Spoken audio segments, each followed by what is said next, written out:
Hello everyone, I welcome you all on Abhipedia regulatory body platform powered by Abhimanyu IAS।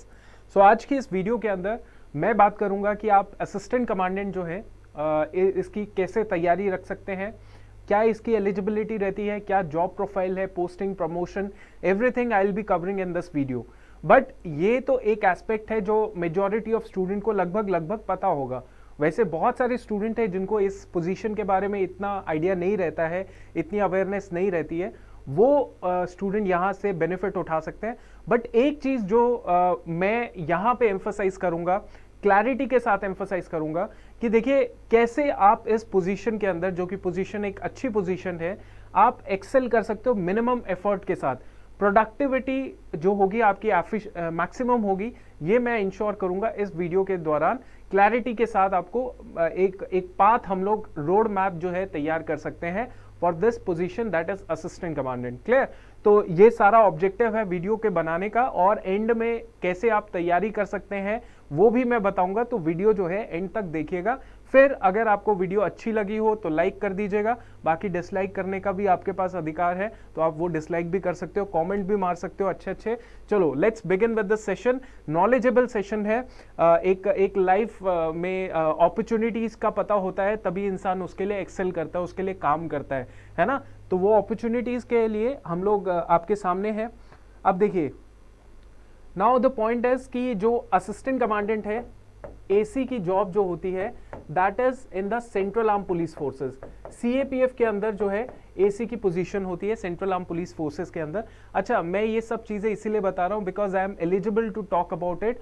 Eligible इसलिए because I have given 2 times CAPF assistant commandant interview, merit out रहा हूं मैं दोनों बार। Last मेरा interview 2018 वाला था, तो इसीलिए मैं आपको ये बता रहा हूं कि इसके अंदर आपने कैसे एक्सेल करना है, वो प्रोडक्टिविटी कैसे आएगी वो मैं आपको बताऊंगा बीच बीच में। नाउ एग्जैक्टली अगर बात करें असिस्टेंट कमांडेंट की, तो ये जॉब जो होती है, इस जॉब में आपको ग्रुप ए गेजेटेड वाली जॉब होती है, गेजेटेड ऑफिसर वाली जॉब होती है। इसमें जो रैंक होता है आपका वो एज इक्वलेंट टू, अगर आर्मी की बात करें तो आर्मी में जो कैप्टन रैंक होता है, कैप्टन जो रैंक होता है उसके इक्वलेंट जो है आपका ये एसी का रैंक होता है। 3 स्टार्स आपके आफ्टर द ट्रेनिंग कंधे पे होते हैं। बीएसएफ में क्या है, 2 स्टार्स होते हैं। बीएसएफ में एक ऑफिसर को जब वो ट्रेनिंग पास आउट कर लेता है तो उसको 2 स्टार मिलते हैं, क्योंकि बीएसएफ जो है वो ट्रेडिशन फॉलो करती है आर्मी का। आर्मी में देखा होगा आपने, आर्मी में जो एक ऑफिसर जो है वो जब बनता है तो उसको 2 स्टार लेफ्टिनेंट का रैंक मिलता है, राइट। तो बीएसएफ में भी ऐसा ही चलता है, बट उसके बाद 2 साल के बाद या जितना भी टाइम पीरियड होता है उसमें उसको फिर प्रमोशन मिलके एसी बन जाता है, उसके पास 3 स्टार हो जाते हैं, करेक्ट। और अगर हम लोग आर्मी की बात करें तो आर्मी में कैप्टन रैंक होता है। और अगर हम लोग स्टेट पुलिस की बात करते हैं, स्टेट पुलिस की, तो वहां पे आपको जो रैंक मिलता है, मतलब एसी का रैंक होता है एज इक्वलेंट टू डीएसपी। तो डीएसपी के इक्वलेंट रैंक आपको ये मिलता है, पहली चीज तो ये है, ठीक है। अब जो सैलरी होती है मैं बताता हूं, एसी की जो सैलरी होती है वो होती है लगभग बेसिक जो पे होती है दैट इज 56,100 रुपए, ठीक है। तो ट्रेनिंग के एग्जैक्टली बाद ही आपको ये इतनी सैलरी तो मिलनी है। एचआरए, अलाउंसेस, पता नहीं कितने और चीजें होती हैं, 100 चीजें होती है जो बच्चों को नहीं पता होता है, एज ए एस्पिरेंट नहीं पता होता है। लेकिन जैसे आप मान लीजिए सिलेक्ट हो जाते हैं तो आपको जो आपके जहां पर भी आपकी सिलेक्शन होती है, चाहे बीएसएफ, सीआरपीएफ, जहां पर भी, तो जब आप अपने डॉक्यूमेंटेशन कराने जाते हैं तो उस टाइम पे जो वहाँ पे क्लैरिकल होते हैं वो बताते हैं, देखो यहाँ से वापस मत जाना, यहाँ पे टिके रहना, क्योंकि यहाँ पे जो सैलरी है वो तो इतनी है, लेकिन इसके साथ साथ पता नहीं इतने अलाउंसेस हो जाते हैं कि ये सैलरी आपकी 90 से 1 लाख रुपया हो जाता है एक साल, 1 महीने के अंदर। समझ आ गया? तो सैलरी इतनी होती है कि मतलब टाइम नहीं मिलता उसको खर्चने का, ठीक है, ओके। तो ये तो हो गया ग्रुप ए गेजेटेड ऑफिसर की जॉब होती है असिस्टेंट कमांडेंट की। 3 स्टार्स होते हैं आपके शोल्डर के ऊपर, और आपको लीड करना पड़ता है एक पूरा का पूरा कंपनी मतलब एक ग्रुप होता है सोल्जर्स का। वो सोल्जर्स होते हैं कॉम्बैट सोल्जर्स, जो यूनिफॉर्म्ड पर्सनल्स होते हैं, उसको आप लीड करते हैं, जो कि खुद एक सिंबल होते हैं डिसिप्लिन के, और ड्रिल के मास्टर्स होते हैं, उनको आप लीड करते हो। लगभग असिस्टेंट कमांडेंट लीड करता है लगभग 120 से लेके 150 सोल्जर्स को, ठीक है। और ये जो 120 से 150 सोल्जर्स होते हैं, इसमें जो सोल्जर्स आते हैं वो स्टार्टिंग फ्रॉम दी कांस्टेबल से लेके इंस्पेक्टर तक। तो कांस्टेबल से लेके इंस्पेक्टर तक के जो कंपनी होती है उसका कमांडर होता है असिस्टेंट कमांडेंट। क्लियर हो गया। चलो, इनफैक्ट जैसे आर्मी में लेफ्टिनेंट होता है, लेफ्टिनेंट भी इतना बंदा लीड नहीं करता। लेफ्टिनेंट जो लीड करता है वो प्लेटून को लीड करता है, कंपनी को लीड नहीं करता। कंपनी को लीड करने वाला जो कंपनी कमांडर होता है आर्मी के अंदर, उसका रैंक होता है मेजर के बराबर, सो वो मेजर होता है। बट सीएपीएफ के अंदर सीधा असिस्टेंट कमांडेंट लीड करता है 120 से 150 बंदों को, और वो कंपनी कमांडर बनता है सीधा। समझ आ गया। चलो, मैं वैसे वो नहीं कर रहा हूँ, मतलब कंपैरिजन नहीं कर रहा हूँ कि एक नेगेटिव एस्पेक्ट के तरीके से। जॉब प्रोफाइल अलग होता है, इसीलिए अलग अलग इनका तरीका होता है लीड करने का। समझ आ गया। चलो, अब जो असिस्टेंट कमांडेंट है इसकी इतनी सैलरी होती है। क्लियर। मैं आपको एक चीज और बताता हूँ, जो स्टेट पुलिस के जो डीएसपी होते हैं ना, उनकी सैलरी भी कम होती है असिस्टेंट कमांडेंट की सैलरी से। क्यों? क्योंकि स्टेट पुलिस का अपना हिसाब किताब रहता है, डीएसपी का अपना है, उसका सैलरी वैलरी रहेगा। क्लियर। बट जो असिस्टेंट कमांडेंट होती है उसकी जो सैलरी होती है वो salary equivalent to Delhi police की सैलरी के बराबर है, दिल्ली पुलिस की। क्योंकि अल्टीमेटली ये जितना भी है central arm police forces, it is covered as armed police force. तो ये है तो पुलिस ही, ठीक है। बट ये पुलिस स्टेट की नहीं है, ये सेंटर की पुलिस है। समझ आ गया। तो सेंटर की पुलिस की जो सैलरी होगी वो as equivalent to Delhi police की जो सैलरी होती है। जो इंडिया में सबसे ज्यादा जो सैलरी है पुलिस की वो दिल्ली पुलिस की है, और इसी के बराबर एसी की सैलरी होती है। समझ आ गया। तो मैंने थोड़ा थोड़ा आपको ये सारी चीजें बता दी जो कि हाईएस्ट होती है। तो सैलरी वाइज तो आपको बहुत कुछ इसमें एक्सपेक्टेशन होती है और मिलती है। ठीक है। चलो, ये तो हमने पढ़ लिया। अब जॉब प्रोफाइल भी देख लिया कि ये असिस्टेंट कमांडेंट इतने इतने लोगों को कमांडर होता है, लीड करता है, इस तरीके से ये सारी चीजें हैं। अब इसके अलावा हम लोग बात कर सकते हैं आपकी एलिजिबिलिटी की। ठीक है। अब देखिए, एलिजिबिलिटी में मोटे मोटे तौर पे मैं आपको बता देता हूँ।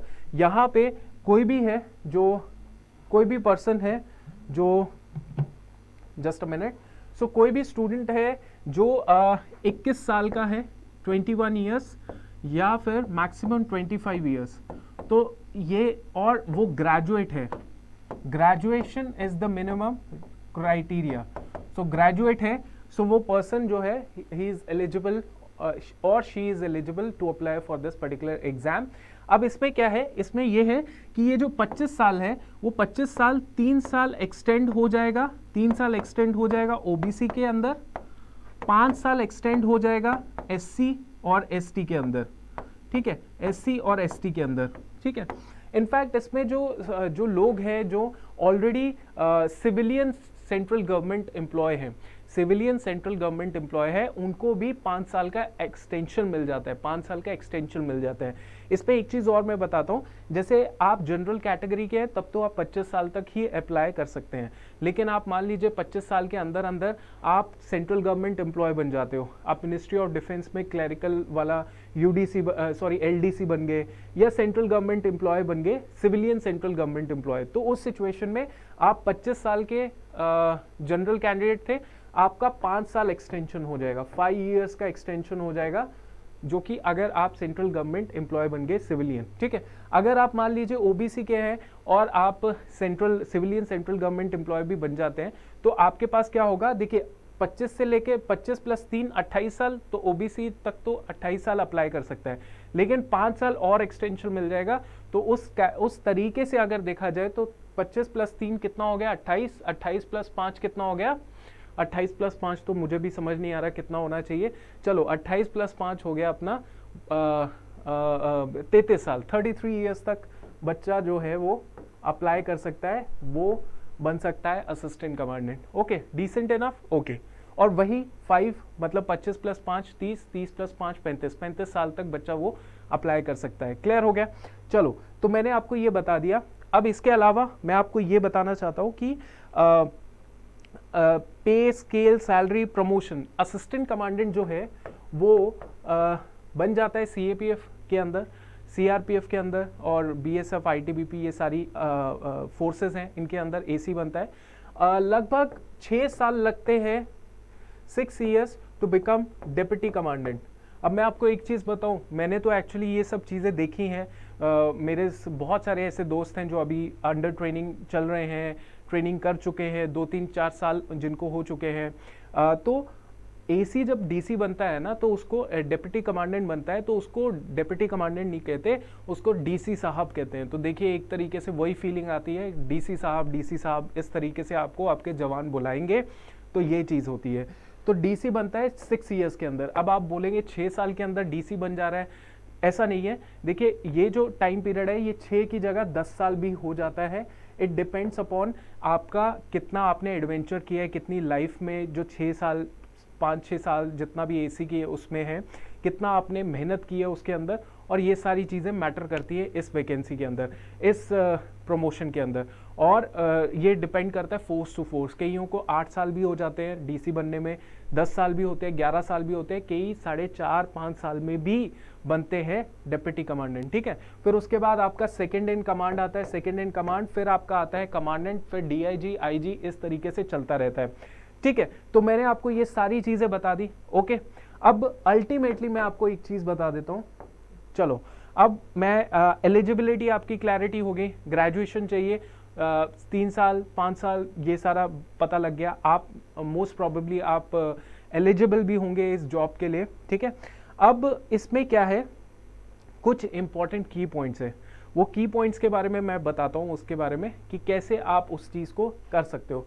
देखो, सबसे पहली चीज़ तो ये है कि लड़के जो है वो सोचते हैं यार कि मैं ना मेरे को फौज में जाने का शौक नहीं है। ठीक है, पहले तो हम लड़कों की बात कर लेंगे ताकि आपका जो है वो इंटरेस्ट जनरेट हो जाए इस जॉब के लिए, और इस जॉब के लिए इंटरेस्ट जनरेट हो। बाकी तो बात की बात है। तो बॉयज़ की बात करेंगे हम लोग, फिर गर्ल्स की बात करेंगे। ठीक है, अब जितने भी लड़के हैं जो सिविल सर्विसेज की तैयारी कर रहे हैं, ईपीएफओ की तैयारी कर रहे हैं, अगर उनको किस चीज़ में प्रॉब्लम आएगी, वो सोच रहे होंगे कि यार पेपर बहुत टफ लेवल का आता है, यूपीएससी कंडक्ट करता है। देखो, इसमें मैं आपको बता सकता हूँ कि इसमें सिर्फ पेपर है जो क्लियर करना है, बाकी सारा सिंपल प्रोसेस है। चाहे वो फिजिकल है, अगर हम लोग फिजिकल की बात करें, लड़का और लड़की ये दोनों जो लोग हैं, दोनों एस्पिरेंट्स हैं, चाहे मेल है फीमेल है, वो दोनों ये सोचते होंगे कि नहीं यार फिजिकल जो है बहुत टफ लेवल का आता है। फिजिकल जो है, आप मेरे साथ में कांटेक्ट में रहिएगा, फिजिकल एक तरीके से केक वॉक होगा, चाहे आप 100 किलो के भी होंगे तब भी मैं इंश्योर करूंगा कि आपका फिजिकल क्लियर हो जाए। It is just a cake walk. अब बात होगी, अब आप बोलोगे कि नहीं यार यहाँ पर 50% स्टूडेंट्स का रिजेक्शन होता है, और ये जो 50% स्टूडेंट है दिस इज करेक्ट रिजेक्शन। 50%, अगर मान लो 1200 बच्चा 2400 बच्चा पेपर क्लियर करता है, उसमें से 1200-1300 बंदा तो वैसे ही आउट हो जाता है because of physical and medical. ठीक है, फिजिकल और मेडिकल की वजह से निकल जाता है। लेकिन यहाँ पे जो है ना थोड़ी मेहनत करनी पड़ती है और थोड़ा बहुत पता होना चाहिए कि फिजिकल मेडिकल कैसा होता है, तो आप आराम से यहाँ पे 50% में नहीं निकलेंगे, आप वो रहेंगे जो 50% जो अपेयर होने वाले हैं इंटरव्यू के अंदर।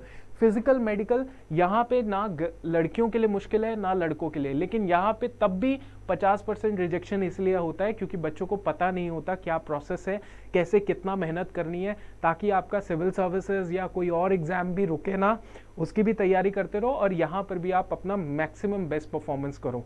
ठीक है, तो ये चीज़ है।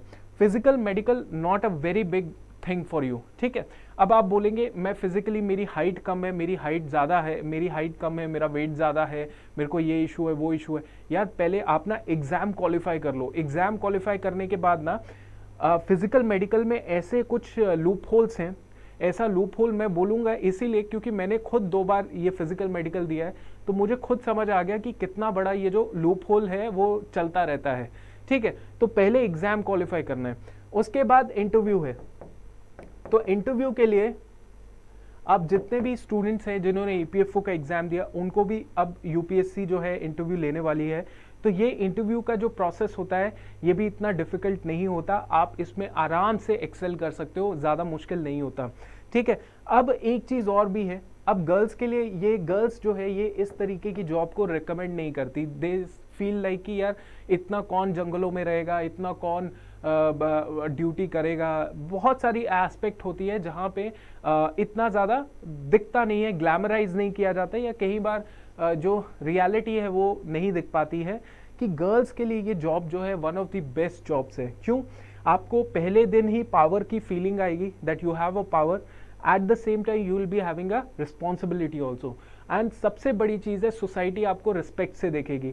आप बैंक की जॉब कर लीजिए, हाँ बिल्कुल होता है कि बैंक की जॉब है, आप SBI PO बन गए हैं, ऑब्वियसली सोसाइटी आपको उसमें भी रिस्पेक्ट में देखेगी। लेकिन यार जो जिसे कहते हैं ना कुछ नया करने का जुनून होता है, कुछ बड़ा करने का जुनून होता है, वो तो ऐसी जॉब करके ही होता है। लेकिन देखिए आपने देखिए वो जो डिसीजन है ना कि मैं करना है कि नहीं करना है, वो आगे का डिसीजन है। आप ये जो प्रोसेस है उसको ये मत सोच के देखिए कि यार ये प्रोसेस में तो फिजिकल भी है, मेडिकल भी है, कौन कितना भागेगा, बहुत मुश्किल होता होगा, इंटरव्यू भी है, पेपर भी है, इस टाइम पे पेपर कंडक्ट करते हैं तो उसका रिजल्ट बहुत लेट आता है, 1 साल का प्रोसेस। ये सब मिसकंसेप्शन है, ये सब चीज़ें गलत है।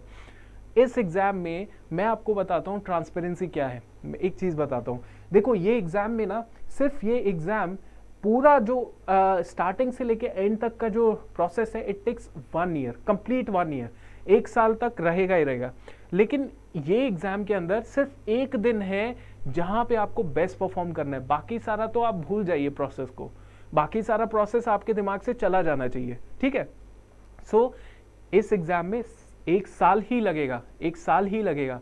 लेकिन एक्चुअली में अगर इसका पूरा रस निकाल के क्रक्स या कंक्लूजन निकाल दिया जाए, it is the exam of 1 day, ठीक है, 1 दिन का एग्जाम है।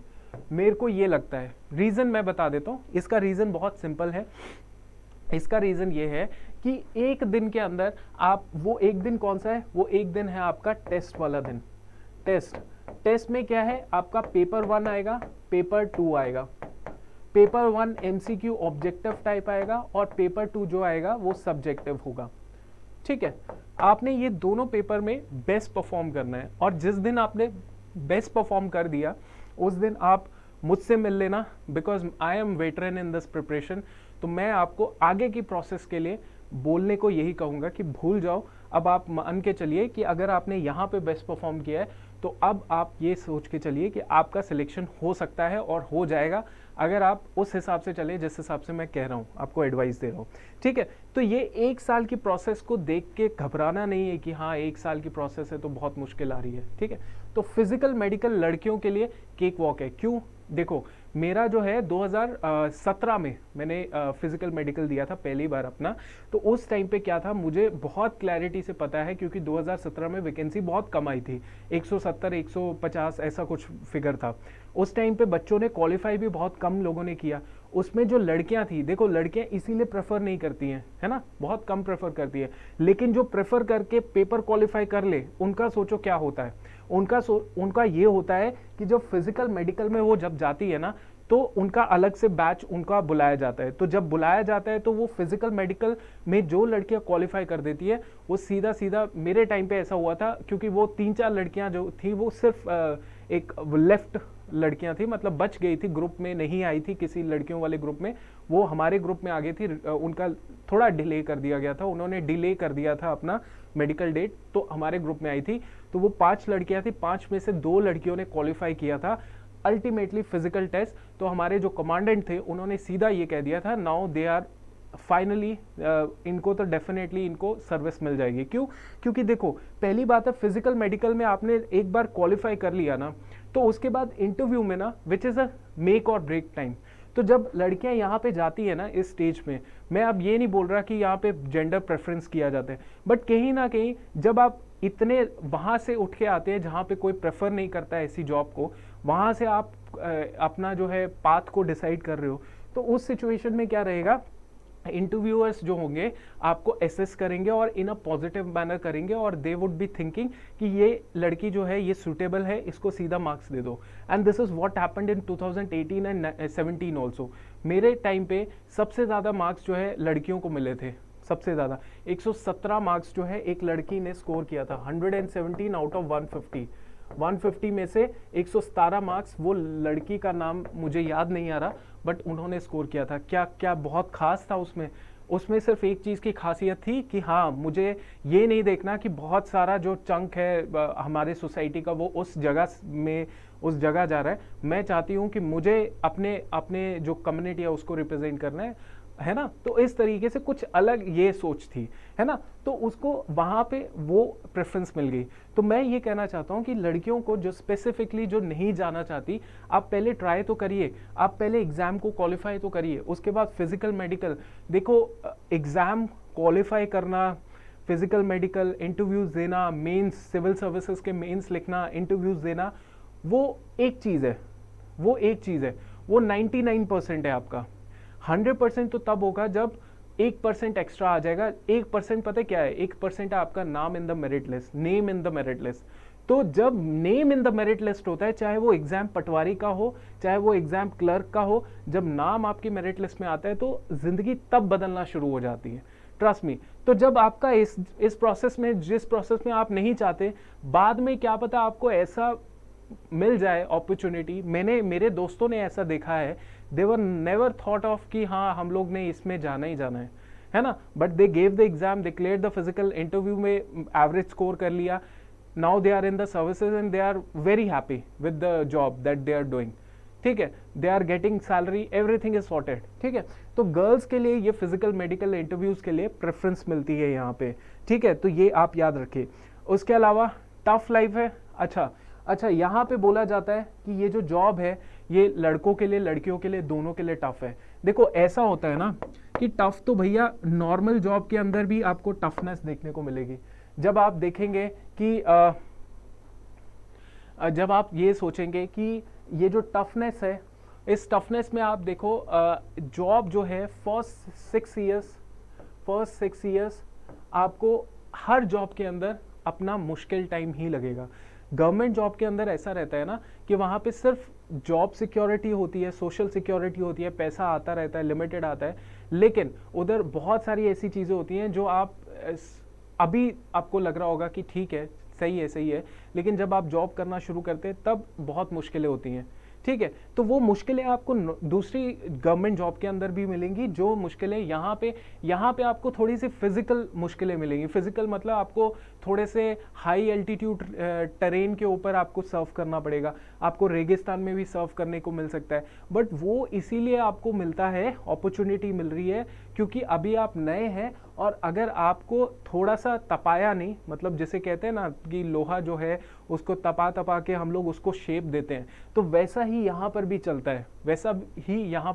है, कि 5-6 साल तक अगर आप एसी के तौर पे पूरे तप गए, पूरे ट्रेन हो गए, ओवरऑल आपका पूरा एकदम पक्का कर दिया, तो डेफिनेटली आप 6 साल के बाद जब डीकॉम बनोगे, डेप्यूटी डीसी बनोगे, तो आपका जवान भी आपको सल्यूट मारेगा ना, पूरे दिल से, अंदर से उसका सल्यूट निकलेगा। वैसा नहीं कि हाँ मेरा रैंक इसका ज़्यादा ऊपर है तो सल्यूट मारते हैं, ऐसा सल्यूट में मज़ा भी नहीं आता। तो जो ऑफिसर होता है, ऑफिसर इसीलिए नहीं बनता क्योंकि उसने एग्जाम क्वालिफाई किया होता है, ऑफिसर इसीलिए नहीं बनता क्योंकि उसके पास रैंक होता है, ऑफिसर तब बनता है क्योंकि उसके पास काबिलियत होती है। और वो काबिलियत जो है वो उसकी हरकतों से दिखती है कि वो किस तरीके से अपने जवानों को ट्रेन करता है, लीड करता है, ट्रीट करता है। और वो तब हो सकती है ना जब उसने खुद उसने बहुत कुछ ऐसा किया हो जिसको जवान जो सल्यूट मारे। तो ऐसा चीज़ जो होती है वो तभी होगी जब आप खुद भी थोड़ा बहुत यू योरसेल्फ मेक श्योर कि आप ऐसे काम करो अपने स्टार्टिंग के सर्विस टेन्योर में कि जिससे आपका जवान आपको सीधा सल्यूट मारे, है ना। और ये जो सल्यूट होता है ना, ये जो फौज का ट्रेंड है, पुलिस में भी थोड़ा बहुत, सीएपीएफ के अंदर भी बहुत ज़बरदस्त इस तरीके से आपका जो कांस्टेबल से लेके नीचे से लेके ऊपर तक के रैंक के लोग आपको रिस्पेक्ट देते हैं, वो इसीलिए होता है बिकॉज आप जो हैं वो इसीलिए होता है बिकॉज आपने वो ऐसे चीज़ें करी होती हैं जिसकी वजह से आपको सल्यूट मारा जाता है, राइट। वो अपॉर्चुनिटी मिली होती है, राइट। तो यही चीज़ है, ये अपॉर्चुनिटी आपने मेक श्योर करनी है कि लेनी है। 6 साल तक थोड़ा सा टफ रहता है, अगर एडवेंचर पसंद है तो इससे बेस्ट लाइफ आपको कहीं नहीं मिलेगी, ठीक है। ओके, नाउ अब मैं आपको एक चीज़ और बताता हूँ। आई होप आपको अभी तक तो चीज़ें समझ आ रही होंगी, और मैं अब आपको एक बहुत ज़बरदस्त चीज़ बताने की कोशिश करता हूँ, दैट इज़ कि अगर आप कैटेगरी से बिलोंग करते हैं, नाउ यहाँ पे मेरे को किसी भी कैटेगरी को डिमीन करने का ऑब्जेक्टिव नहीं है, यहाँ पे सिर्फ मैं रियलिटी बताता हूँ कि कैसे आप कैटेगरी को यूज़ कर सकते हो। जैसे आप मान लीजिए ओबीसी के हैं, आप SC ST के हैं, ठीक है, इन कैटेगरीज, जनरल कैटेगरी से हैं, ओके ओके ओके, हाँ, EWS कैटेगरी से हैं। चलो मैं आपको एक चीज़ बताता हूँ, बहुत क्लियर कट समझ के देखिएगा। मुझे लगता है कि जो कैटेगरीज होती हैं उनका बेनिफिट आपको हर जॉब के अंदर, हर एग्ज़ाम के अंदर मिलता है, लेकिन किसी में ज़्यादा मिलता है, किसी में कम मिलता है, राइट? ये है सारा सिस्टम चल रहा है, ठीक है। इस एग्ज़ाम के अंदर कैटेगरी का आपको सबसे बेस्ट वो मिलेगा, बेनिफिट मिलेगा। किस कैटेगरी के अंदर? आपको EWS तो आपको पता ही है, सिविल सर्विसेज का रिजल्ट आया, आपने खुद देखा होगा प्रीलिम्स में से EWS की कितनी कट ऑफ गई है। अब मैं यहाँ पे ये नहीं कह रहा कि कोई कैटेगरी का बेनिफिट उठा रहा है, ये मैं आपको रियलिटी बता रहा हूँ कि यार अगर आप इस कैटेगरी से बिलोंग करते हो तो डेफिनेटली आप उठाओ यार बेनिफिट, और आप उस चीज़ में उठाओ जहाँ पे ज़्यादा बेनिफिट मिल रहा है कि नहीं? अब EWS में आप देखिए कितना ज़्यादा डिफरेंस आ रहा है, जनरल EWS SC ST के अंदर कितनी कट ऑफ का डिफरेंस आ रहा है। तो आप अगर EWS में बेस्ट, बहुत बढ़िया, आज के टाइम पे 2-3 साल की बात है, शायद उससे आगे भी ज़्यादा आपको EWS का बेनिफिट मिले, तो आप जल्दी से जल्दी EWS बना लीजिए जो जनरल के अंदर है।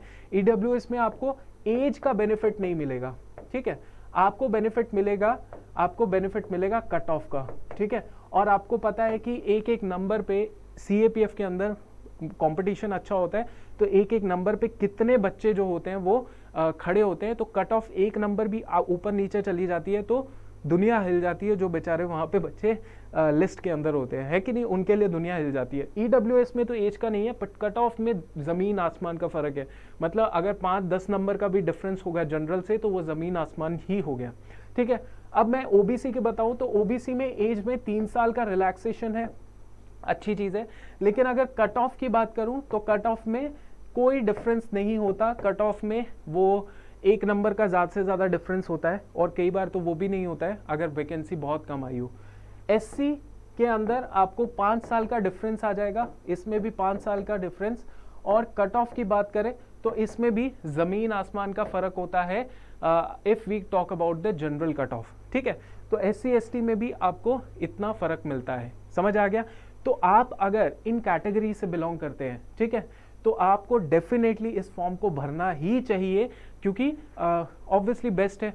अगर आप जनरल से थे 2-3 साल पहले और आपकी जो इनकम है वो EWS के क्राइटेरिया के अंदर, तो आप बनवाओ यार EWS का। मेरे साथ में मेरा एक फ्रेंड जो हम लोग ने 8 साल पहले तैयारी शुरू की थी, उनका इस बार जो था 6th अटेम्प्ट था, लास्ट अटेम्प्ट था, और 2019 में आई थिंक EWS का शुरू हुआ था ये पूरा प्रोसेस। उससे पहले उन्होंने जो 4 अटेम्प्ट दिए थे उसमें उन्होंने 3 बार मेंस लिखा था और 4 बार उन्होंने जो है पेपर दिया था, प्रीलिम्स दिया था। तो 3 बार उनका प्रीलिम्स क्वालिफाई हुआ, 3 बार उनका मेंस क्वालिफाई नहीं हुआ। चौथे अटेम्प्ट में 5वें अटेम्प्ट में उन्होंने क्या किया, 5वें अटेम्प्ट में उनका EWS का सर्टिफिकेट बन गया, जो कि बना क्यों बना, क्योंकि वो एलिजिबल थे, जनरल से थे पहले, अब EWS में आ गए। तो 5th अटेम्प्ट में उन्होंने क्या किया, 5th अटेम्प्ट पे याद रखिएगा, 5th अटेम्प्ट में उनका प्री मेंस, ठीक है, प्री भी क्वालिफाई हुआ, मेंस भी क्वालिफाई हुआ, और इंटरव्यू भी गए वो, लेकिन इंटरव्यू में उतने अच्छे मार्क्स नहीं आए। फिर 6th अटेम्प्ट मतलब दिस अटेम्प्ट 2020 वाला प्री मेंस इंटरव्यू, और इंटरव्यू में क्वालिफाई करके ही गॉट 503 रैंक। तो आप चेक कर सकते हैं। तो इस तरीके से, तो why can't we use this category if we have the opportunity? If you have the opportunity, go and use this opportunity to make sure you see your name in the merit list of assistant commandant. Clear हो गया? तो category का use करना है तो यहाँ पे best possible तरीके से कर सकते हो। चलो इतना सब कंप्लीट हो गया। चलो अब मैं आपको ये फाइनल चीज बता देता हूँ कि how you can prepare for this exam. देखो पहली चीज़ है आपने हिस्ट्री, ज्योग्राफी, पॉलिटी, इकोनॉमिक्स एक बार AC का पूरा आप सिलेबस देख लीजिएगा। अगर नहीं पता इसके सिलेबस के बारे में, पेपर के बारे में, पेपर पैटर्न के बारे में, तो what best you can do is you can WhatsApp me on this particular number. यहाँ पे आप व्हाट्सएप कर सकते हो, यू कैन टेल मी कि मुझे प्रिपेयर करना है और कुछ प्रिपरेशन के लिए क्या करना है, कुछ बड़ा कुछ नया कुछ नहीं करना, जो कर रहे हो वही करना है, उसको थोड़ा सा डीपर पढ़ लेना है, ज़्यादा से ज़्यादा डीपर मतलब जो मेरे डीपर सेंस का मतलब होता है एनसीईआरटी वगैरह पढ़ लेना, यही होता है उसके अंदर, ठीक है। So what best you can do is you can contact me on 8894320850, ठीक है। सो 850, ठीक है, इस नंबर पे आप व्हाट्सएप कर सकते हैं and I would be happy to help you out on this whole process, ठीक है। Now the point is how you can prepare for this exam. So question क्या है, हाउ यू कैन प्रिपेयर कैसे करेंगे। Now मेरे हिसाब से आपको प्रिपेयर करना चाहिए इस एग्जाम के लिए, if you are eligible and interest है कि नहीं वो सेकेंड थॉट है, उसके लिए छोड़ दीजिए, ठीक है। अब इस एग्जाम के अंदर आपने क्या करना है, देखो बड़ा सिंपल है, आप सेल्फ स्टडी कर सकते हैं या अभिपीडिया के साथ आप एसोसिएट हो सकते हैं, और अभिपीडिया में आपको स्टेप बाय स्टेप चीज़ें जो है मेंटोरशिप की जाएंगी, जूम सेशंस लगेंगे और तरीके से आपको सारी चीज़ें कराई जा सकती हैं, ठीक है। मैं आपको ये बता सकता हूँ, ठीक है, कि कैसे आप इस एग्ज़ाम के लिए क्वालिफाई तैयार कर सकते हैं। अच्छा, एक चीज़ और भी है, देखो इसका जो प्रोसेस है ना वो बहुत ही क्लियर कट है कि इस दिन ये होगा उस दिन ये होगा, क्या क्या होगा मैं बताता हूँ। देखो नोटिफिकेशन जो है अभी एग्जाम होके हटा है इसका, कब हुआ था, आई थिंक अगस्त में हुआ था, 8 अगस्त में इसका एग्जाम था, ठीक है। 8 अगस्त को अभी होके हटा है। अब नेक्स्ट नोटिफिकेशन कब आएगी, नेक्स्ट नोटिफिकेशन जो है वो आएगी अप्रैल के महीने में। सो अप्रैल 2022 को जो है इसकी नोटिफिकेशन आएगी, 2022 को आएगी, ठीक है, पहला पॉइंट। दूसरा पॉइंट, नोटिफिकेशन आ गई, एग्जाम कब होगा, एग्जाम होगा इसका एग्जैक्टली 7 अगस्त को, 7 अगस्त को 2022 को, ठीक है। अब आप बोलेंगे कि यार अभी तो मेरे पास बहुत टाइम है, देखो ट्रस्ट करो, ये जो एग्ज़ाम है ना वो एक दिन का है, मैंने आपको बहुत इजीली बता दिया इसका कंक्लूड करके कि बहुत आसान है, बहुत आसान है। अच्छा, आसान उनके लिए होगा जो बच्चा तब से लेके तब तक, मतलब अभी क्या है, इट इज़ लाइक अक्टूबर 1 है, मान के चलिए इट इज़ अक्टूबर से लेके अगस्त तक कंसिस्टेंटली इस एग्ज़ाम के लिए पढ़ता रहेगा, तब उसके लिए ये एग्ज़ाम जो है इजी होगा। और वो एक दिन जब देगा 7 अगस्त को, 1 डे इस एग्ज़ाम के लिए तैयार रहेगा, तब जाके उसके लिए एक दिन का एग्ज़ाम रहेगा। नहीं तो आप ये सोचेंगे कि मैं अप्रैल में नोटिफिकेशन आऊँगा और मैं तब पढ़ाई करूँगा, तो इसका कोई फ़ायदा नहीं होगा। अप्रैल से अगस्त के महीने बीच में जितना भी टाइम है उसमें आप पढ़ाई करेंगे, आपका कट ऑफ क्लियर हो जाएगी, किस्मत अच्छी हुई तो कट ऑफ क्लियर होगी। बॉर्डर लाइन केस होगा, बॉर्डर लाइन केस मतलब यहाँ पे आपको वही मैं चीज़ें बता रहा हूँ कि सिर्फ एक दिन का एग्ज़ाम के लिए आपको बेस्ट परफॉर्म करना है। इस दिन आप बॉर्डर लाइन हो गए, बॉर्डर लाइन मतलब कट ऑफ के 2, 4, 5, 6 नंबर एक्स्ट्रा आते हैं, तो कोई बड़ी बात नहीं है भाई, बहुत तगड़ा इसमें कंपटीशन होता है। तो उस केस में आप इंटरव्यू तो दे देंगे, लेकिन इंटरव्यू के बाद मेरिट लिस्ट में नाम नहीं आएगा आपका। तो आप मेक श्योर कीजिए तैयारी अक्टूबर से लेके अगस्त तक की कीजिए, और आज से तैयारी कीजिए, क्योंकि it is not about any other exam कि वो यूपीएससी ने अभी निकाला नहीं है, इट इज़ ऑलरेडी डिक्लेयर्ड कि अगस्त 7 को एग्ज़ाम होगा, ठीक है। कोई माई का लाल चाहे दुनिया इधर से उधर हो जाए, कोविड आ जाए, तब शायद वो सारे एग्जाम्स ही आगे पीछे जाएंगे, लेकिन it is very much clear कि 7 अगस्त को एग्ज़ाम होता ही है। बस ये वैकेंसी बता देते हैं, इतना इतना होगा, नोटिफिकेशन आपका इस दिन निकल जाएगा। तो इससे बेटर चीज़ क्या है, बस हमें तैयारी उस तरीके की करनी चाहिए और करनी पड़ेगी, समझ आ गया। तो ये याद रखेंगे आप, ठीक है। सो इसके अलावा ये सारी चीज़ें मैंने आपको बता दी, start preparing from today only, ठीक है, क्योंकि you know the date, you know the notification date, exam date, everything is already sorted, clear. अब आपने क्या करना है, अब कैसे आपने प्रिपेयर करना है वो मैं बता देता हूँ। देखो अभिपीडिया जो है वो अपने साथ आपके लिए अपॉर्चुनिटी लाता है कि आप इस तरीके से आप तैयार कर सकते हैं। क्या कर सकते हैं मैं बता देता हूँ। देखिए we have the Abhipedia course, इसका किसका, CAPF असिस्टेंट कमांडेंट का, राइट। सो मैं आपको बताता हूँ, जैसे आप अभिपीडिया के रजिस्टर्ड स्टूडेंट हैं तो आपके लिए एक बहुत ज़बरदस्त ऑप्शन है। वो ऑप्शन क्या है कि आप जैसे ही चूज एग्जाम में जाएंगे, आप डिफेंस एग्जाम, क्योंकि it is a defence exam, defence exam में गए, आपने सीधा CAPF AC एग्जाम को क्लिक कर दिया, ठीक है। अब इसको एग्जाम को क्लिक करने के बाद आप यहाँ पे send me a free plan भी हो सकता है, आप उसके थ्रू जो है थोड़ा बहुत डिस्कस कर सकते हैं, ये चीज़ हो सकता है। इसके अलावा जो है आपके सामने है, हाँ, जितने भी स्टूडेंट्स हैं जो CAPF AC की अभी इंटरव्यू देने वाले हैं, अभी 20 का इंटरव्यू होने वाला है, तो आप यहाँ पे फ्री पर्सनलाइज क्वेश्चन बैंक जो है यूज बायोडेटा यहाँ पे अपलोड कर सकते हैं अपना DAF detail application form, and you will be getting a free personalise question bank, ठीक है। ये बेस्ट चीज़ होती है अपने आप को प्रिपेयर करने की।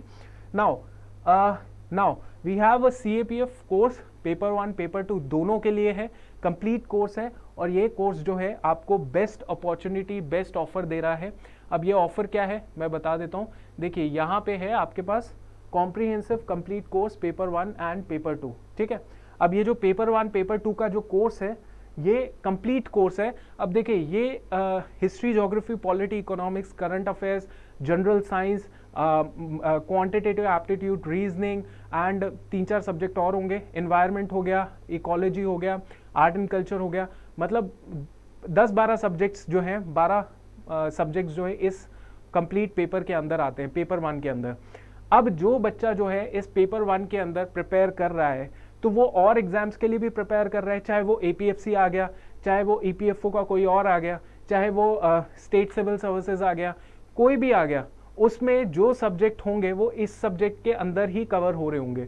तो अगर इसकी तैयारी कर रहे हो तो वो तो पक्का ही हो रहा है, अगर ये चीज़ तैयार कर रहे हो तो इसका तो पता है कि ये अगस्त 7 में होने वाला है, उसका नहीं पता, लेकिन ये चीज़ तैयार कर रहे हो तो वो भी तैयार हो रहा है, वो जब भी आएगा तो आप तैयार बैठोगे, ठीक है। तो इसमें क्या है, आपने क्या करना है, देखिए इसमें व्हाट्सएप का नंबर है, कॉल मी, इस तरीके से ऑप्शन आ सकता है। इसके अलावा आपको ये सारे सब्जेक्ट्स जो है इसके अंदर मिल जाएंगे। अब देखिए इस कोर्स के अंदर कितनी फीस है, इट इज 17,500, 17,500 रुपये जो है इसकी फीस है। लेकिन आज today is the last day, 30th September is the last day to get 50% discount on this fees, मतलब 50% जो है आपको इस फीस के अंदर डिस्काउंट मिलेगा। वो कैसे मिलेगा, वो आपको मिलेगा सुपर 50 करके, मैं आपको बताता हूँ। सुपर 50 का एक कूपन है, सुपर 50, ये सुपर 50 कूपन जो है अगर आप लगाएंगे तो आपको 50% का डिस्काउंट मिलेगा, तो लगभग आपको 8-8.5 हज़ार का ये कोर्स मिलेगा, ठीक है। तो ये कोर्स है जो आपके सारे सिलेबस को कंप्लीट करेगा, स्टेट सिविल सर्विसेज, आपका APFC, आपका EPFO, whatever the exams are there, this course will complete the entire thing, ठीक है। तो मैंने आपको ये बता दिया है, आपको कोई भी डाउट क्वेरी होएगी इसके रिगार्डिंग तो आप डायरेक्टली व्हाट्सएप कर सकते हैं, एंड कुछ भी दिक्कत आएगी, कोई भी आपको लगता है तो आप बिल्कुल कमेंट्स के अंदर कमेंट कर सकते हैं, अपनी एप्रीहेंशंस, दिक्कतें जो भी है, और मैंने आपको ये सारी चीज़ें बता दिया। I hope you like this video and that is it. जय हिंद, थैंक यू।